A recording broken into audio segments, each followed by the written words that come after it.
अनंत सिंह चुनाव लड़ने की बात कर रहे हैं। अब ये उनका निर्णय है, व्यक्तिगत निर्णय उनका है, तो इसमें हम लोग क्या। पिछला चुनाव में देखे थे कैसे ताश के पत्ते की तरह बिखर गया था।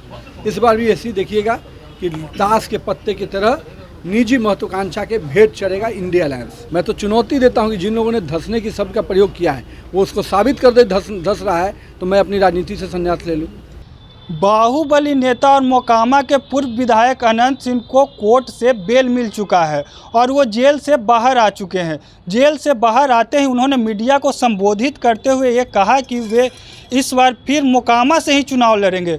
उन्होंने कहा, यहाँ तक कहा कि वो जदयू के टिकट पर चुनाव लड़ेंगे। जी हाँ, उन्होंने ये साफ कर दिया है कि वो जदयू से ही टिकट लेंगे इस बार फिर विधानसभा चुनाव में, और वो जदयू से ही इस बार फिर विधानसभा का चुनाव लड़ेंगे।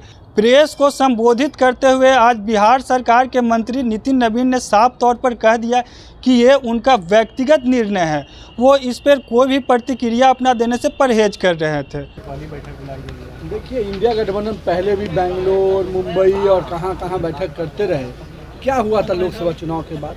हम तो कहें कि विदेश में भी जाके बैठक कर लीजिए, लेकिन जब तक नीति और नियत सही नहीं रहेगी और आपसी महत्वाकांक्षा के भेंट पहले भी चढ़ाया है ये इंडिया अलायंस, और इस बार भी देखिएगा कि आपसी महत्वाकांक्षा में फिर वैसी होगा। इस गठबंधन का तो यही है ना कि एक गठबंधन दूसरे को बोलता है कि पीठ पे छुरा घोंप दिया, तो ये स्थिति है इस गठबंधन की। और लोकसभा चुनाव में देखे थे कैसे ताश के पत्ते की तरह बिखर गया था। इस बार भी ऐसे ही देखिएगा कि ताश के पत्ते की तरह निजी महत्वाकांक्षा के भेंट चढ़ेगा इंडिया अलायंस। बिहार के लिए गौरवमय दिन है। माँ सीता की नगरी पुनौरा धाम पर करीब 800 करोड़ की लागत से भव्य माँ सीता, माँ जानकी का मंदिर का निर्माण का शिलान्यास करने माननीय गृह मंत्री, माननीय मुख्यमंत्री जी के कर कमलों द्वारा होना है। और कहीं न कहीं माँ सीता की नगरी और अयोध्या श्री राम की नगरी, इन दोनों स्थानों पर जिस प्रकार से भव्य राम मंदिर और फिर भव्य सीता माँ का मंदिर बनने जा रहा है, इससे कहीं न कहीं करोड़ों सनातनियों के मन में एक बड़ी उमंग है। और हम कह सकते हैं कि आज भारत अपने सांस्कृतिक विरासत को, अपने संस्कृति को निश्चित रूप से संबल बनाते हुए आगे बढ़ रहा है। और जिस भी देश ने अपने इतिहास को, अपनी संस्कृति को संजोया है, वो निश्चित रूप से देश आगे बढ़ा है। अनंत सिंह चुनाव लड़ने की बात कर रहे हैं। अब ये उनका निर्णय है, व्यक्तिगत निर्णय उनका है, तो इसमें हम लोग क्या।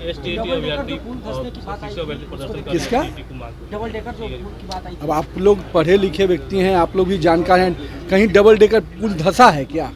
जिस भी लोगों ने ये शब्द का प्रयोग किया, पुल के धंसने का शब्द का प्रयोग करना उचित है क्या?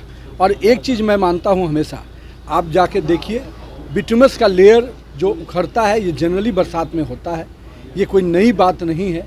लेकिन मैं ये कह रहा हूँ कि जो लोगों को डबल डेकर बिहार के लिए एक नाजीर है, पूरे देश में इसकी चर्चा होती है। आज हम अपने केवल हल्की बातों करने के कारण इस तरह के शब्दों का प्रयोग करते हैं।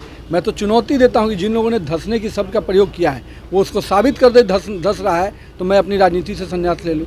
जी, लेकिन विपक्ष एक और बात कह रहा है कि अब लगातार कांग्रेस इस बात को कहा है कि अब तो पुनौरा धाम में आ रहे गृह मंत्री जी, जैसे जैसे चुनाव नजदीक आ रहा है वैसे वैसे मंदिर पे बात होगी, सनातन पे बात होगी, दम बात होगी जी। जो लोग कल तक टोपी पहनकर जनेऊ पहनने के लिए मजबूर हो गए थे, आज उनको लगता है दम बात होगी। हम अपनी सांस्कृतिक की विरासत की बात करेंगे। उनको दिक्कत है तो वो जिस धर्म को पसंद करते हैं उसको, उसकी विरासत की बात करें। मैं तो स्पष्ट कहता हूँ कि इस देश में हिंदुत्व एक संस्कृति है, एक विरासत है जिससे हम हिंदुस्तानी जाने जाते हैं। और हम सबको अपनी संस्कृति पर, अपनी विरासत पर गर्व करना चाहिए। इसको राजनीति के आईने से केवल नहीं देखना चाहिए। आपको मौका मिला था, क्यों नहीं माँ सीता की आप भव्य मंदिर बनाने का कल्पना किए? आपके मन में इच्छा नहीं थी, तो हम कहते हैं आप भी आइए। भव्य माँ सीता की मंदिर बनने जा रहा है, कम से कम इतने पाप किए तो कुछ पुण्य कर लीजिए उसके कार्यक्रम में भाग लेकर।